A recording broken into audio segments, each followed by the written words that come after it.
बहुत समय पहले की बात है। एक छोटा सा गांव था, राजपुर। हरे भरे खेतों से घिरा ये गांव कभी खुशियों से झूमता था, लेकिन इस बार किस्मत कुछ और ही लिखलाई थी। कई महीनों से बारिश की एक भी बूंद नहीं गिरी थी। खेत बंजर हो चुके थे, तालाब सूख गए थे और पेड़ पौधे मुरझा चुके थे। हवा में सिर्फ धूल उड़ती थी और लोगों के चेहरों पर थकान और भूख की लकीरें साफ दिखती थीं। भैया, 3 दिन से सही से कुछ खाया नहीं। बहुत भूख लगी है, पेट में दर्द हो रहा है। सुनीता, तू चिंता मत कर, मैं कुछ ना कुछ जरूर करूंगा। भगवान किसी न किसी रास्ते का इंतजाम जरूर करेगा। तू बस हिम्मत मत हारना। गांव में हर ओर मायूसी का आलम था। न खेत में फसल, न घर में अन्न। लोग अपने जानवर बेचने को मजबूर थे। कई परिवार गांव छोड़कर दूसरे इलाकों में काम की तलाश में जा रहे थे। और अब गिरधारी के सामने भी वही फैसला था, बहन की जान बचाने के लिए गांव छोड़ना। बेटा गिरधारी, सुनीता को मेरे पास छोड़ जा। तू निश्चिंत होकर जा, मैं उसका ध्यान रखूंगी। जब तू लौटेगा तो वो तेरे सामने ही होगी। अम्मा, आपने हमेशा हमारा साथ दिया है। मैं वादा करता हूँ जल्दी लौटकर उसे अच्छा इलाज करवाऊंगा और हमारे घर में फिर से चूल्हा जलेगा। ये मेरा वचन है। सुबह का सूरज गांव पर तपा रहा था। धूल भरी राह पर गिरधारी के पैर डगमगा रहे थे, लेकिन उसकी आंखों में एक ही बात थी, अपनी बहन के लिए कुछ करना है। शायद यही उम्मीद उसे उस तपती सड़क पर आगे बढ़ा रही थी।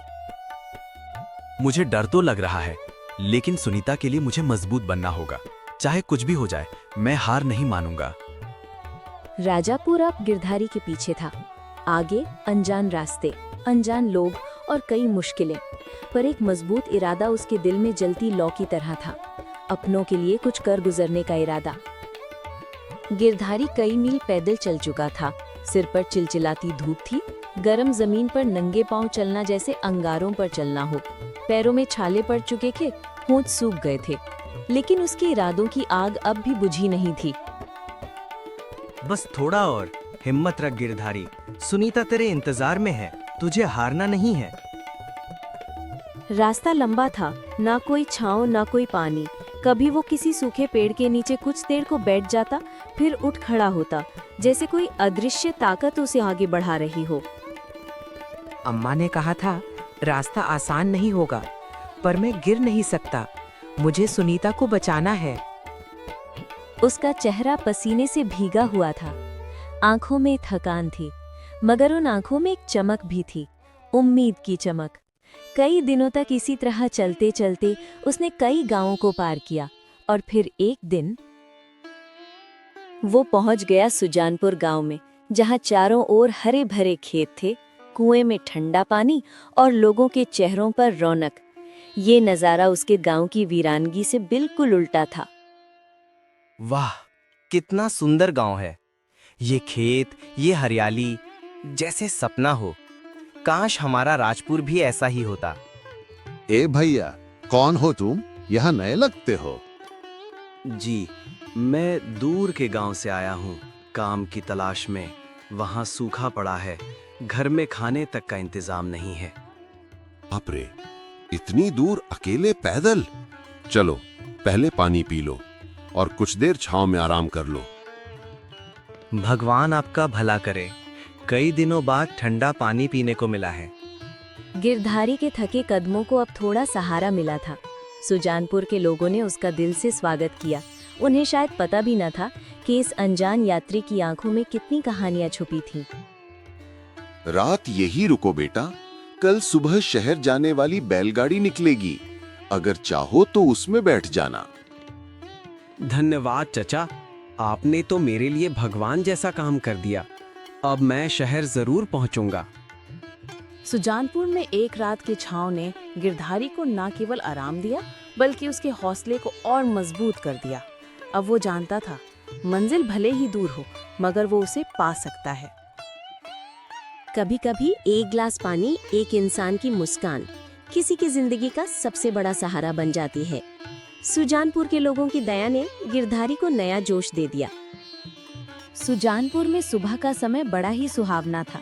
खेतों में ओस की बूंदें चमक रही थीं। किसान अपनी मेहनत में जुट चुके थे और इसी भीड़ में गिरधारी भी एक उम्मीद लेकर आगे बढ़ा। अरे ओ भोलू, जानवरों को चारा दिया कि नहीं? ध्यान से देखना, आज दोपहर में मंडी में ले जाना है। सेठ जी नमस्कार, मैं काम की तलाश में हूँ। जो भी काम देंगे ईमानदारी से करूँगा। सेठ रघुनाथ पूरे गांव में सबसे अमीर और ईमानदार इंसान माने जाते थे। उनके पास बड़े बड़े खेत थे, सैकड़ों जानवर थे और कई मजदूर काम करते थे। कहाँ से आया बेटा? तुम्हारा चेहरा तो इस गांव का नहीं लगता। राजपुर गांव से आया हूँ सेठ जी।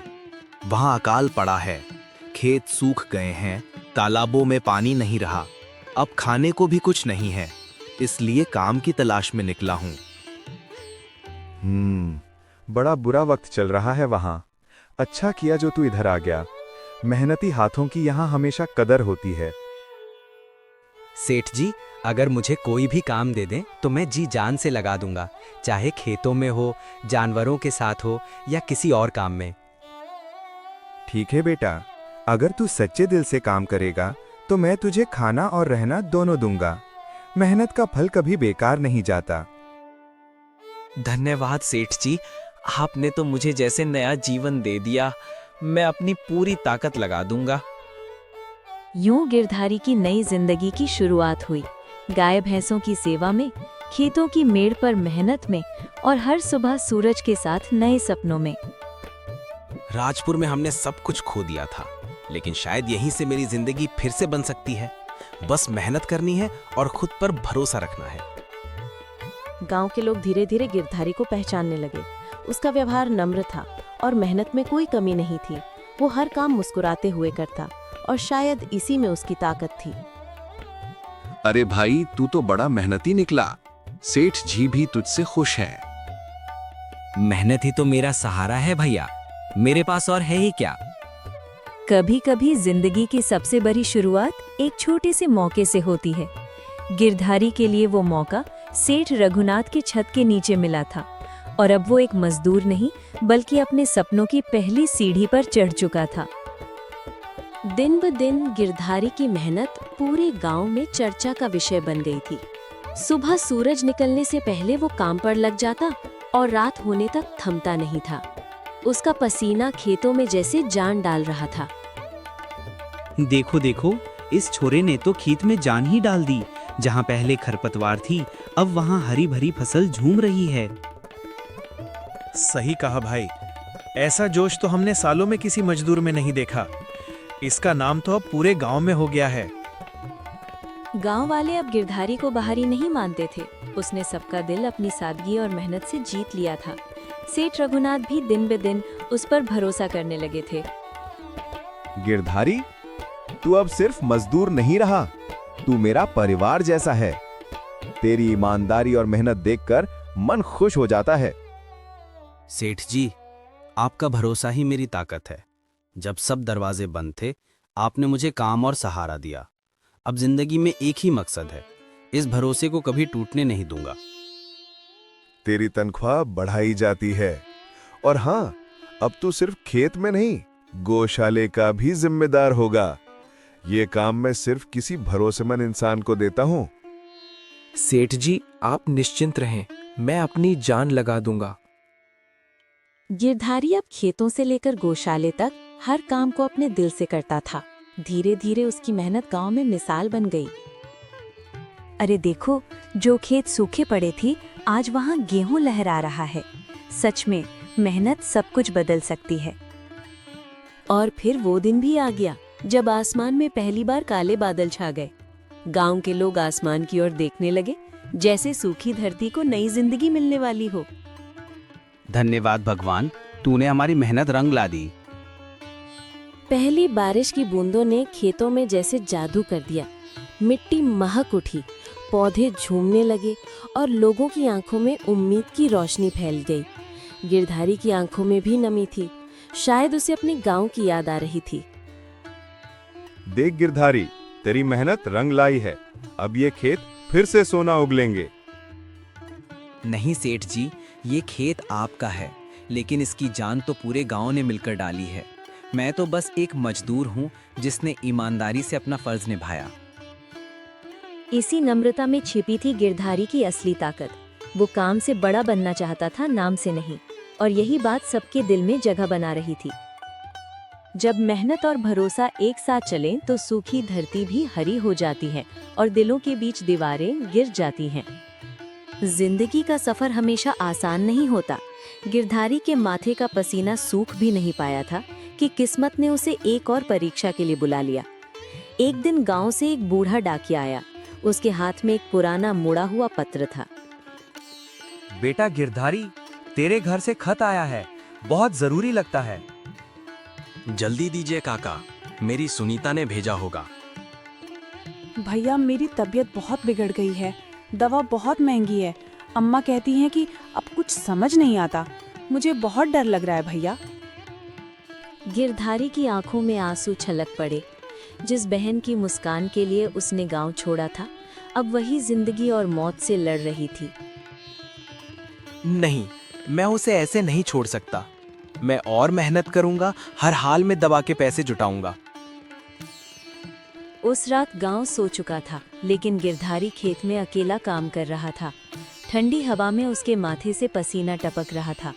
हाथ छिल गए थे, पैर काम करे थे, मगर हिम्मत अडिग थी।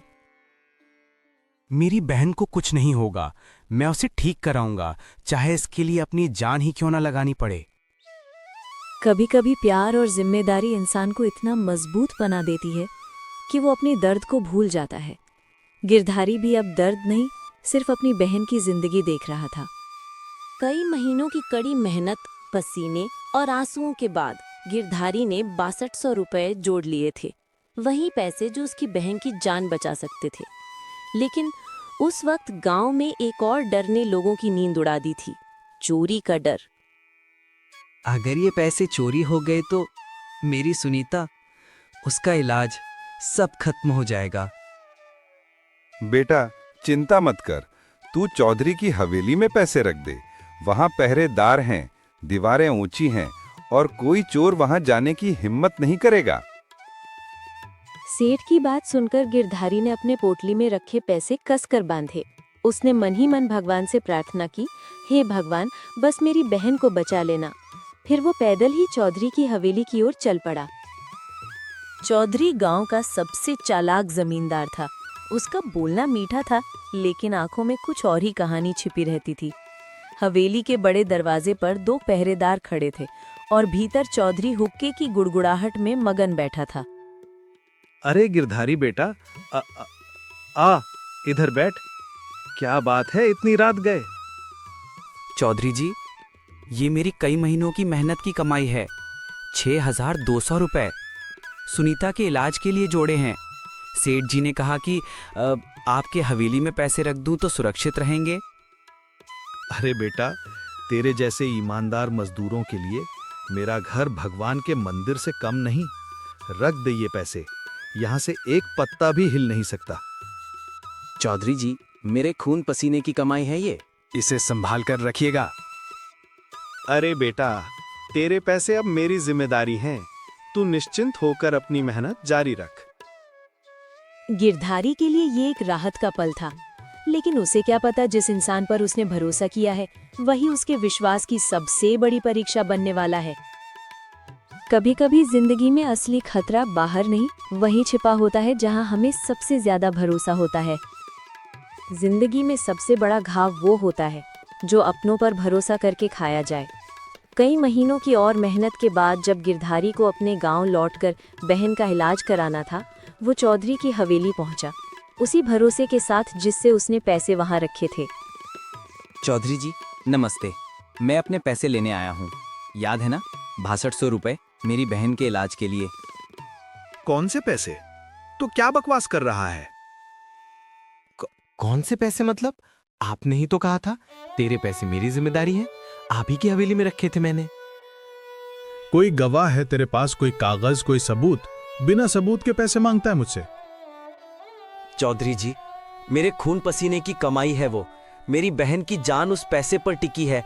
भगवान के नाम पर वो पैसे लौटा दीजिए। रतन, पहरेदार, इसको सबक सिखाओ ताकि कोई और मेरी हवेली पर उंगली उठाने की हिम्मत न करे। बहुत जुबान चल रही थी तेरी, अब बोल, कहाँ गए तेरे गवाह? तुम मेरे पैसे तो छीन सकते हो, पर मेरी हिम्मत नहीं। उस रात हवेली की दीवारों ने एक मजदूर की सिसकियां सुनी। उसके सपनों को टूटते देखा, लेकिन उसके इरादे को झुकते नहीं देखा। कभी कभी जिंदगी में इंसान को सबसे बड़ा जख्म वहीं से मिलता है जहां उसने सबसे ज्यादा भरोसा किया होता है। लेकिन गिरधारी टूटा नहीं, क्योंकि उसे पता था बहन की जिंदगी उसके हौसले पर टिकी है, चौधरी के झूठ पर नहीं। जिस इंसान का सब कुछ छिन जाए वो या तो टूट जाता है या तूफान बन जाता है। गिरधारी लहूलुहान था, मगर उसके अंदर आग जल रही थी, और उस आग में एक चिंगारी बनकर आया सेठ रघुनाथ का साथ। गिरधारी, तेरे साथ बहुत बड़ा धोखा हुआ है, लेकिन इस गांव में चौधरी अकेला राजा नहीं है। उसकी चाल अब उसी के खिलाफ जाएगी। सेठ जी, वो बहुत ताकतवर है, सब लोग उससे डरते हैं, कोई मेरा साथ नहीं देगा। बेटा, जब जुल्म हद से बढ़ जाता है तो कोई ना कोई खड़ा जरूर होता है, और इस बार वो मैं हूं। अब खेल हम उसके लालच से खेलेंगे। कैसी चाल सेठ जी? लालची आदमी की सबसे बड़ी कमजोरी उसका लालच ही होता है। हम उसे वही खिलौना दिखाएंगे जिससे वो खुद फंसेगा। चौधरी को सोने की खुशबू पसंद है, तो हम उसे सोने का सपना दिखाएंगे। मतलब आप उसे किसी जाल में फंसाने वाले हैं? बिल्कुल। कल सुबह मैं चौधरी के हवेली में ये बात फैलाऊंगा कि मेरे पास के गांव के जमींदारों का सोने का सौदा आने वाला है, और जिसकी कीमत लाखों में है। वो लालची है, वो जरूर उस सौदे को हड़पने की कोशिश करेगा। और जब वो ऐसा करेगा, तब हम उसके झूठ को पूरे गांव के सामने नंगा कर देंगे।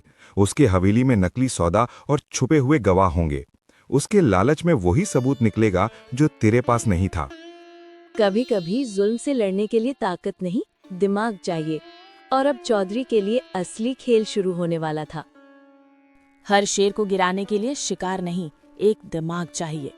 सेठ की योजना अब अपने सबसे अहम मोड़ पर थी। हवेली में खेल शुरू हो चुका था, और चौधरी को पता भी नहीं था कि वो खुद अपने जाल में फंसने वाला है। चौधरी जी, नमस्ते। एक जरूरी बात करनी थी आपसे। अरे सेठ जी, आप तो मेरे हवेली में आए जैसे लक्ष्मी जी पधारी हों। आइए आइए, बैठिए। दरअसल मुझे कल सुबह ही व्यापार के लिए बाहर जाना है। पास के नगर में एक बड़ा सौदा होने वाला है, लेकिन मैं अपने साथ इतना कैश लेकर नहीं जा सकता। 1 लाख रुपए हैं। सोचा आप जैसे भरोसेमंद आदमी के पास रख दूं, जब लौट आऊं तो वापस ले लूंगा। अरे सेठ जी, आप तो राजा लोग हैं। आपके पैसे मंदिर में भी इतने सुरक्षित न होंगे जितने मेरे पास होंगे। ये हवेली, ये पहरेदार, कोई चींटी भी नहीं घुस सकती। लालच का बीज बो दिया गया था। चौधरी की आंखों में चमक थी, दिल में लालच। उसे लगा अगर सेठ वापस न आया तो ये पैसे उसी के हो जाएंगे। जिस जाल में सेठ चौधरी को फंसाना चाहता था, अब वो जाल उसके गले तक आ चुका था। चौधरी जी, योजना बदल गई है। मुझे अब बाहर नहीं जाना है। वो व्यापारी यहीं आ रहा है। जरा मेरे पैसे वापस कर दीजिए। क्या अभी? हाँ चौधरी जी, अभी। सौदा यहीं होगा और मुझे पैसे चाहिए। आप ही तो कह रहे थे मंदिर से भी ज्यादा सुरक्षित रहेंगे। वो सेठ जी, पैसे तो हैं, लेकिन मैं लालच ने उसके पैर बांध दिए थे, और सेठ की योजना उसे धीरे धीरे उसी फंदे में खींच रही थी। हवेली की दीवारों ने चौधरी के चेहरे से छलकती बेचैनी देखी, और बाहर कुछ लोग गवाह बनकर अंधेरे में छिपे सब कुछ देख रहे थे। क्यों चौधरी जी, इतने भरोसे से रखे थे पैसे, अब देने में तकलीफ क्यों हो रही है? नहीं सेठ जी, तकलीफ कैसी, बस जरा देर लग जाएगी। अब चौधरी फंस चुका था। गवाह मौजूद थे, लालच उसके चेहरे पर नाच रहा था, और सेठ की योजना धीरे धीरे अपना असर दिखा रही थी। झूठ चाहे कितना भी मजबूत क्यों न लगे, सच्चाई की रोशनी में टिक नहीं पाता। अगले ही दिन गांव के चौपाल पर पंचायत बुलाई गई। पुराना बरगद का पेड़ चारों ओर गांव वाले और बीच में चौधरी, जिसके चेहरे की चमक अब उतर चुकी थी। चौधरी, तू इस गांव का जमींदार जरूर है, लेकिन कानून और पंचायत से ऊपर कोई नहीं। सेठ के पैसे तूने एक रात में लौटा दिए और गिरधारी के पैसे के नाम पर तूने उसे पीटा, उसे अपमानित किया। क्यों? वो तो गलती से, मैंने कुछ नहीं किया। सेठ के पैसे की बात कुछ और थी, गिरधारी के पैसे की बात वो तो। झूठ बोल रहा है चौधरी। जब मैंने कल रात पैसे मांगे तो इसका चेहरा उतर गया था। गांव के गवाह भी वहां थे। इसी हवेली में इसने पैसे छिपाए थे। हमने अपनी आंखों से देखा, चौधरी के हाथ कांप रहे थे। जब सेठ ने पैसे मांगे तो वो बुरी तरह घबरा गया था और उसने टालने की कोशिश की थी। अब चौधरी के झूठ की दीवारें दरकने लगी थी। जो बात वो अब तक दबा रहा था, वो पूरे गांव के सामने उजागर हो रही थी। चौधरी, जवाब दे, गिरधारी के 6200 रुपए तूने लिए थे या नहीं? वो हाँ, मैंने रखवाए थे पैसे, लेकिन। बस चौधरी, सच निकल चुका है। तेरे झूठ ने एक गरीब की मेहनत लूटी, उसकी बहन की जिंदगी को खतरे में डाला। अब सजा मिलेगी, पंचायत से और समाज से। ये जमींदार नहीं, लुटेरा है। इसने एक गरीब के खून पसीने पर हाथ डाला। अब गिरधारी को उसका हक वापस मिलेगा और इस गांव को एक सबक भी। जिस पंचायत में चौधरी कभी सिर उठाकर बैठता था, आज उसी पंचायत में उसका सिर शर्म से झुका था। सच ने उसके झूठ को हरा दिया था, वो भी पूरे गांव के सामने। कभी कभी इंसाफ के लिए सबसे बड़ा हथियार ताकत नहीं, सच्चाई होती है, और आज वही सच्चाई गांव की चौपाल पर गूंज रही थी। पंचायत के बीचों बीच धूप में तपती जमीन पर आज सच जीत गया था। वो सच जो कई महीनों से गिरधारी के पसीने में बह रहा था। गांव की आंखों में अब डर नहीं, इंसाफ की चमक थी।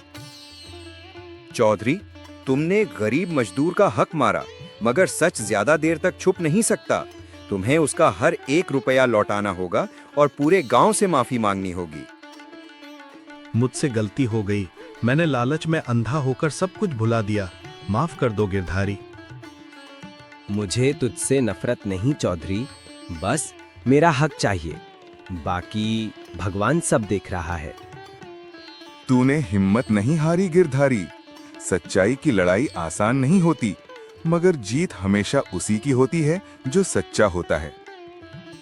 ईमानदारी की जीत हो चुकी थी और लालच, घमंड, झूठ सबके सामने झुक गया था। गिरधारी अब सिर्फ एक मजदूर नहीं, पूरे गांव के लिए मिसाल बन चुका था। गिरधारी ने अपनी मेहनत और ईमानदारी से न केवल पैसे कमाए, बल्कि अपनी बहन का इलाज करवाया। उसने अपनी जमीन खरीदी और गांव में ईमानदारी का ऐसा उदाहरण कायम किया कि लोग आज भी उसके बारे में कहते हैं, मेहनत और सच्चाई कभी हारती नहीं, ये हमेशा रास्ता दिखाती है। यही असली दौलत है बेटा, नाम या लालच नहीं, बल्कि सच्चाई और मेहनत। ईमानदारी ही सबसे बड़ी पूंजी है, और इसी सच्चाई और मेहनत ने गिरधारी की जिंदगी को बदल दिया और गांव के लोगों के दिलों में विश्वास और उम्मीद की रोशनी जगा दी।